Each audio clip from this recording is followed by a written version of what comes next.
You guys tune in. This is the first episode of Breaking Bread with Cash Only. Got a very special guest today, Bgztv. Sabay. Some of y'all might know him, some of y'all might not. I was lucky enough to have him here.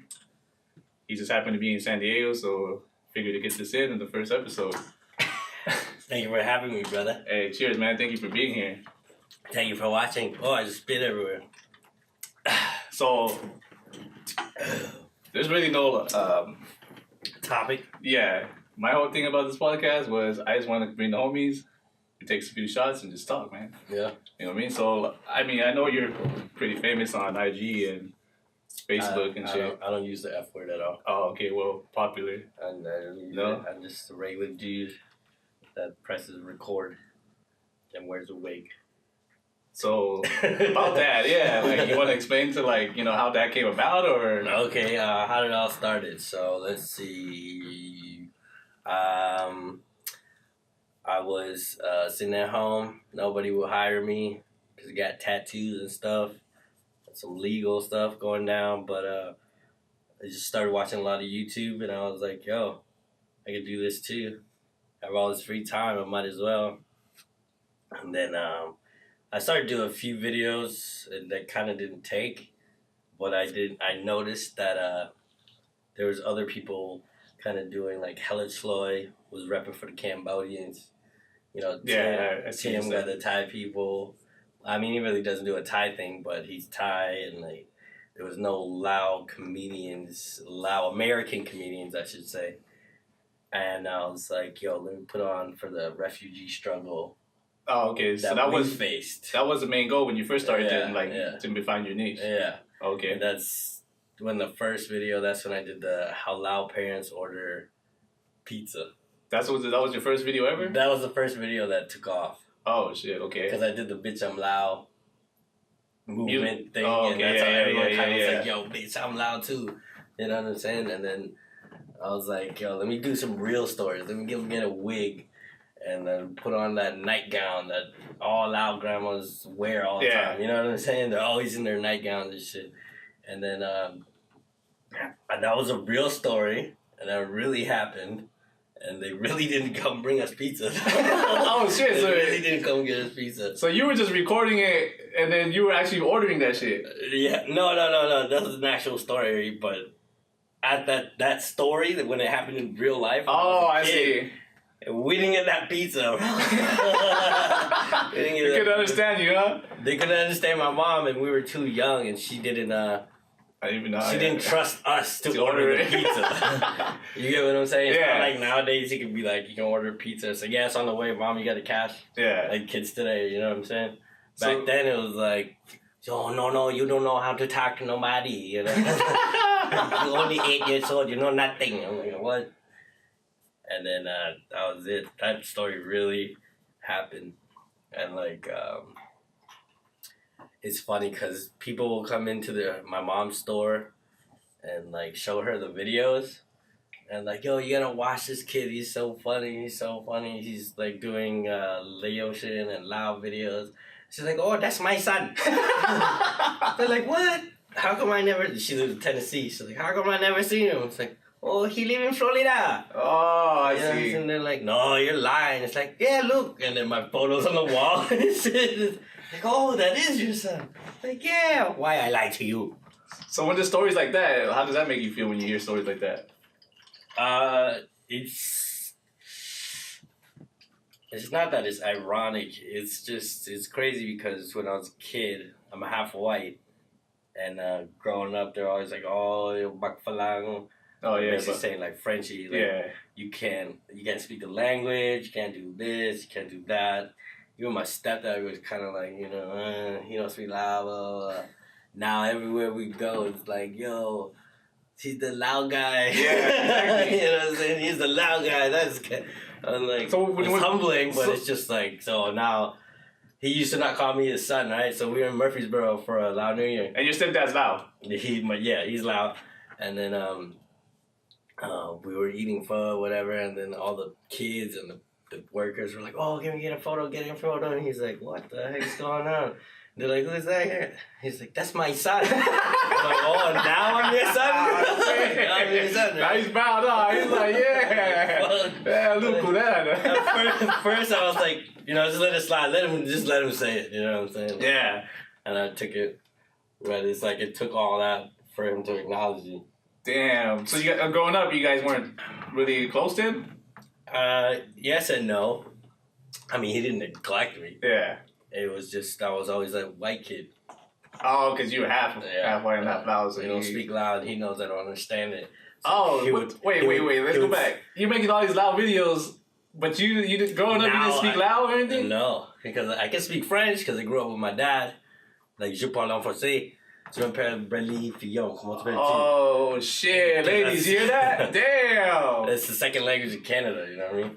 Oh, yeah, so, I mean... I can speak more Filipino than I Tagalog than I can speak loud. Because my stepmom's Filipino. Yeah, man, because your videos, you be covering Filipinos, Lao, and then your white side, too, are the main topics of your videos. Yeah. So it's... I mean, it's just an from your background. Myself, yeah, exactly. The stuff that you experienced growing up then, right? Right. Oh, man. So you grew up in Canada then? Yes, I was born and raised. I was born in Brampton. I was raised in Mississauga. That's like the GTA, so like the Greater Toronto Area. So it's kind of like you from the Bay. For all you Americans, you're from the Bay. There's Oakland, there's San Jose, there's Fremont. But San Francisco is like the main thing. Exactly. So we grew up in the GTA. So like Toronto. And then we live in the Greater Toronto Area. Oh, it's like the surrounding cities. Yeah. So... From growing up in Canada and then living in the United States, you notice like some differences, or is it basically the same shit? It's not. It's completely different. Is it? Yeah. Like what's the biggest difference? Is it the biggest difference is the people. It's not that Canadians are cleaner or dirtier or Americans are dirtier. It's just the structure of the government is different. So Canadians are more trusting of their fellow Canadian. Oh, okay, yeah. And it's like, oh, can you watch this for me real quick? And then, they'll watch it. If you do that in America, they take it and like they're gonna be gone. It's like, where did my bike go? Exactly, right? So was that a culture shock when you moved here? What made you move? No, it wasn't a culture shock because when my parents split, I was only like 2, and she moved to the States. So I was back and forth from the States my whole life, and I knew the changes. Oh, I see. So you grew up seeing both sides. Yeah. So every summer I would spend in the States, and I could see how they are. Yeah. And back and forth. That's how I knew how to talk to people and address people. I became aware of my surroundings and how I can speak to someone. You know what I mean? Yeah. How come you don't use the French in your videos more often? I don't know. Maybe I'll do that next. Like, that's a surprise to me, man. Like, I feel like, you know what I mean, from watching your videos that no one really knows you for who you are. My last name is Fillon. Oh, shit. Bradley Maurice Fillon. How you say it? Fido? Fillon. Fillon. Yeah. Oh, shit, man. So you can, like, totally speak the whole thing? I can't speak it fluently, but... Oh. It's like how a lot of Californians can speak Hispanic. Yeah. You know the basics. Yeah, the Spanish and shit like that. Because they teach it to you in school here, don't yeah.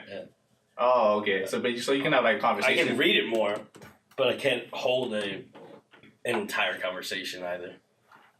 All right. So now you just decided to make these videos, right? How long before the process of you where you were like making these videos to where it got to a point where you're like, oh shit, I can do this, like this is happening? Because people just see like when you're popular, but like they don't know, like they don't know the climb. Yeah. I mean, I don't even consider myself up there, but the main thing was not to be like, oh, this is the one this is the one that's gonna hit. Yeah. You know what I'm saying? It was, in my mind, it was always like, all right, this one's done, put it out.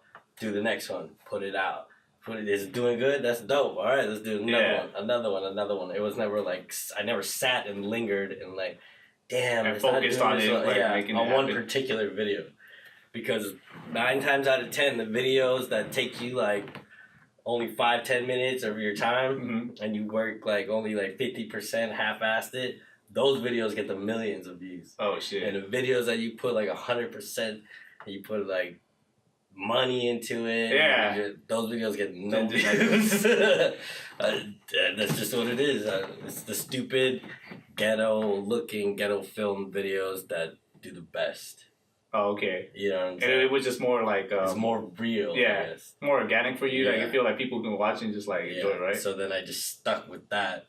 Yeah, because it started becoming like, I could see like the way you edit and everything, like became a formula to you too, right? So once I figured out the science, and it's not that I could just stop now, leave, and come back, and it'll work again, which is, thankfully, I can do that. but I know the formula is in my head, you know what I'm saying? So it still gives me time to, like, I can go do bigger projects and, you know, put out better content that I think is better content. Yeah. Like going out to those food restaurants and the vlogs and stuff, that takes way more time than just to be like... Just shooting like a video quick. Let me just put the wig on real quick. Well, that's the thing I'll converse with myself in my head. Yeah. That's the thing I find most interesting about your videos are the fact that you're able to shoot it real quick with just your phone. Like, you don't need a big production. Yeah. You don't need people around you. Because, like, to me, it's more like a collaborative thing when you shoot videos, right? I'm collaborating with my head. Yeah. And it's like... subconscious and my past. The dopest part is that you're able to come up with these characters and you play these different characters, all of them, and then you're, like, doing the whole story to it. And I feel like that's what worked when I was like, oh, shit, like... Yeah. It was the multiple characters in a small amount of time that captures people. Yeah. Because it's the same face, but it's a different appearance. You know what I mean? Yeah, and now there's like characters that people relate to and ask you for, right? Yeah, there's certain characters. It's cool. And so the mom one, is that comes from your mom raising you? That's exactly my mom. My mom is the real Bgztv. So when I was in Tennessee, I was like, man, the real Bgztv just showed up. She was at the show. And she was at the Loud New Year's, and she's like, what's going on? And, like, people are lined up, like, taking photos, and she's all recording, and she's like, what is this? Because she can see the numbers. Yeah, but she doesn't see that. Can't see the people. Exactly. So when she finally saw it, it was like, she's like, oh, my God, Bradley. Why do you want to take photo with you? I was like, I don't know. I told him to take photos with you. That's you. That's the real Bgztv right there. I mean, that's gotta be a very like special moment for you. For me, that was to see that, right? So before Murfreesboro was probably the one that hit home to me because you know, I've done every Loud New Year, not every, but as many as I could during the tour. But that one hit home because I left Tennessee when I was like 16. That was the last Loud New Year, and nobody kind of. It's like family or friends. Yeah, exactly. It was whatever, you know. And then when I came back this past Loud New Year, it was like everyone knew who I was. And it was like an event. It was crazy. People came out to see you, right? Yeah, people only came to like, yo, I wouldn't have been here if I didn't know you was going to come. I'm not trying to be cocky or anything, but it's like a lot of people our age, they don't really go to those things because there's always like a shooting or a stabbing. And how do you feel about that? Because to me, I feel like because of people like you and other artists that are doing the Loud thing nowadays, it's a different culture now when you go to the temples for these Loud New Years. Because before, it was the OGs, right? They did the thing and you just showed up because your parents went there, you went to go eat. But then now you actually go to these things because there's like artists you want to see and they're going to perform and they're going to be like meet and greets. And then there's like different clothing stores there now, shops and stuff that you want to go pick up stuff. And I feel like our culture in itself is advancing a little bit. It is. And I feel like as Loud people, like, we're like slow to do that, right? Because other Asian races have been doing their things. How do you feel about that? And what is your opinion on how to move forward from that? I mean, honestly, it's just you gotta want to do it, you know. It wasn't that, like you said, Loud people are always like, oh, let the other ones go first. And I was like, nah, man, we got Loud folks. We got to do it too, bro. Yeah. You know what I'm saying? And all the cousins and stuff. They're like, but it's so much work. You know? Do you think that's like it's just a hindrance on us as a culture? Like how we were raised? As a culture, like Laotian people are like working people. Yeah. Okay, they just want to go to work and they want to get home and then they have a beer and take some shots. Get drunk with the family and they got to go work the next day. They don't care about, I'm going to do the best job, I'm going to get a promotion. There are some. I'm not saying every single one is like, they're obviously, because you need someone to run for this, you need certain companies, certain entrepreneurs, but majority of the Laotian folks are just like, ugh. You know, just let me get this paycheck.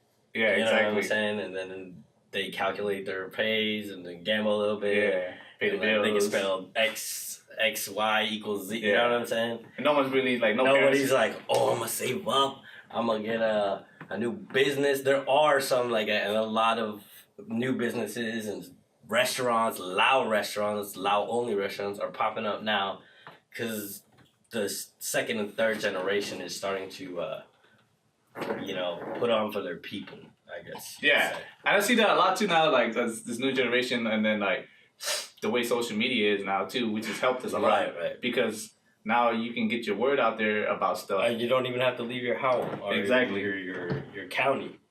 You know yeah, I mean, just like how it started with you, right? Like the way you did your stuff. I was literally in a bedroom for 6 months, just posting it. Like I can see the numbers, but I can't see the people. I didn't go on tour till 2-3 years later. I always wanted to go on tour because I know how loud New Year is. So let's get back to that too. Like, all right, so now you're creating these videos, you're posting it up. Yeah. And you said it took about 2 years before anything started happening. It took about 1.5 years, I would say. It wasn't until I fully went quote unquote Lao. And it's not because I did Lao videos that people watched me. It was because I found a niche. Yeah. It could be anything. Exactly. For me, I used the Lao. Because you knew it too, right? Right. This was nobody else was doing it. Yeah. No, I can do the same video as you, even though I'm Laotian, wouldn't matter. Because there are other Laotians on huge channels. Like, they have millions, but you wouldn't even know that guy's a Lao guy. Yes, exactly. Yeah. But I was the only one that made that pocket up front. Where that this is right. But then all my logos, got the 3-headed elephant and stuff like that. Cheers, man. But so to somebody who wants I'm sure there's kids watching, just not just Laotian kids, but just any when they're like, yo, I want to do this too, or I can do this. What kind of advice would you give them? My only advice is press record and flood the media. Right, just content. Just throw it out. Never get stuck on one project. So you're never worried about, it has to look perfect. I don't care if it looks perfect or not. Just put it out. Just the confidence that you have then. It's not that. It's just there'll be another video. Exactly. Because some people are perfectionists, and once you get over being a perfectionist, then you'll be able to be more free. Oh, okay. You get what that makes sense. Because then now you just sit and ponder on one idea, whether you do the idea or not. It doesn't matter because nobody can see it except for you. Yeah. You get what I'm saying? Exactly. If everyone can see it, then you'll get a feedback. If it's, should I change it? Should I, how can I change it? How can I tweak it? Even when you put out videos, I can see from my point of view what you missed. Yeah, exactly. And he's shooting at the wrong frame rate. You know what I'm saying? Hey, that wasn't my shots, by the way. It's like, bro, what the? It's like, no, I'm just saying. But, yeah, exactly that. Because once people, and the people will inspire you to do other videos. If I put out something about, we're drinking Hennessy, and then let's just say it goes viral, other people are like, oh, why don't you do a video about drinking vodka? Yeah, So you'll read it and it'll trickle on another idea. Exactly. So do you with all the positivity that you do get, I'm sure there's a lot of hate too when you were doing it, right? Honestly, the only hate that really came around was from people that in the inner and outer circle. That's really what it is. Yeah? Yeah, it was the people that didn't share. The people who are closest to you are less likely to support you than people who don't even know you. Why do you think that is? I have no clue. I have no answer for that, but that's just the way it is. Yeah, exactly. None of my friends and family used to share my videos, and then, there'll be a few. Did you ever get hung up on that? In the beginning? No. Your videos being viewed or it's not being shared? I did. I'm not going to say no entirely. I did at first, damn, you ain't going to share it. And it's all right, forget it. But I'm so passive that it didn't faze me. Yeah. Some people be like, "Oh my god, like if you did one, I would share it." Type, you know what I'm saying? Yeah, no, Like definitely. that. Because those are your homies and your friends, right? I literally copied and paste into my entire Facebook friends list. But I messaged them. Yeah. So I can see if they seen it or not. Some people post it and then they'll tag them. They don't know if they saw it or not. But I would message like 100 people that I knew, like friends and family. So that was your whole process when you first started then to get their videos. That's what I was gonna ask you. How did, like, was there something you did where the videos finally started going, or? It was that first. And then I created that Lao group. That Laos is a country, not an ethnicity group. That's your group? It's me and Angel's group. Oh, shit. See, I didn't know that. Yeah. Yeah, I never knew that was your group that was that my you created. second outlet. Oh, okay. So we're the only two admins. What came first? I mean, so your videos were already buzzing at that point, or? Yes and no. I wasn't hitting millions yet. I was just like in the maybe low 100,000s. Oh, okay. Which is still numbers, that right? was like a, yo, just like hit 100,000. You know what I'm saying? It's dope. So when you created the group, that's when it even went higher? Because everyone started adding each other. Yeah. And like it just boom, boom, boom. There's like what 35,000 people in there now. Yeah, exactly. And like you can promote your businesses in there. And now I was gonna ask, since you're that, I mean, like, how do you feel about when people like, you know, just post stuff? I love it. I always wondered that, like, the only time there's a problem is when someone's talking down on someone else, or there's like curse words, and because there's children and old people in there. Yeah, that's the only time we kind of intervene. Yeah, because I mean, some things I'm like, yo, why you someone post this shit? You know, it's like we can't catch everything. Yeah, exactly. On top of that, I have notifications. It's just like if this video just did 1 million, my notifications. Yeah. Like, so what made you create that group? One, so that all Lao people can connect, and I was looking for other Lao YouTubers. Oh, okay. And I didn't find them. Yeah, because I seen you collaborate like on your own videos, not because you know, I know you do music too, and you do collaborate that stuff. We'll get into that a little bit, but as far as your comedy videos go, I seen you collaborate with like some Koreans, Filipinos, Vietnamese. I think. Yeah, those are other people doing the same type of niche that I'm doing, but they're from a different country. Oh, I see. Yeah. So it's like, what's their take on Laos? The take is basically, where is Laos? All the time, right? So what if I do a video with them? Then it connects to their fans. Exactly. Well, where is Laos though? And then the fans, it's a small country in Southeast Asia. Population 7.5 million, in between Vietnam and Thailand, right above Cambodia, underneath Burma and China. Is it really 7.5 million? No. No, it just sounded good. I don't know. Look it up. Let's see if it really is. Shit, let's look this shit up. Your phone right there. Just do Google. Yeah. Population of Laos. Have you ever been to Laos? Never. I've never left North America. Never in your life? No, but I plan to go 2020. So any businesses out there, you want to sponsor? I'll let you boy. 6.7 million. Hey! Yeah, he hella close. That was $1 million off. Damn. But yeah, so, I mean, if you guys want to take him to Laos, hey, what's up? Somebody's out there. Do the thing. Johnny Pillabong. Sponsor me. Okay, so like, a lot of people see your videos, and then I know you did the music for it too. Did the music come first? Like, was that always a thing, or? Music was just a hobby for me. It still is a hobby. I do it for fun. I don't think I'm like some lyricologist or some lyricist and like some Eminem stuff. But so you've always done it before the videos, even? Yeah, okay. I've always been remixing the music ever since I was a kid. Oh, so that's where the parody comes in. That I would always put it in my own version, and it would always involve loud food and sticky rice. That's why each song kind of sounds the same, but it's different at the same time. Exactly. I just word it differently.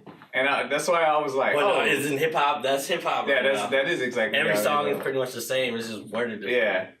It's all about money, hoes, cars, and clothes. So, if you had to choose, you would choose the music or the comedy? Nah, comedy. Music for me is just, I do a lot of remixes and parodies like that. So when I do shows, I can perform it. And there's something to perform on top of the.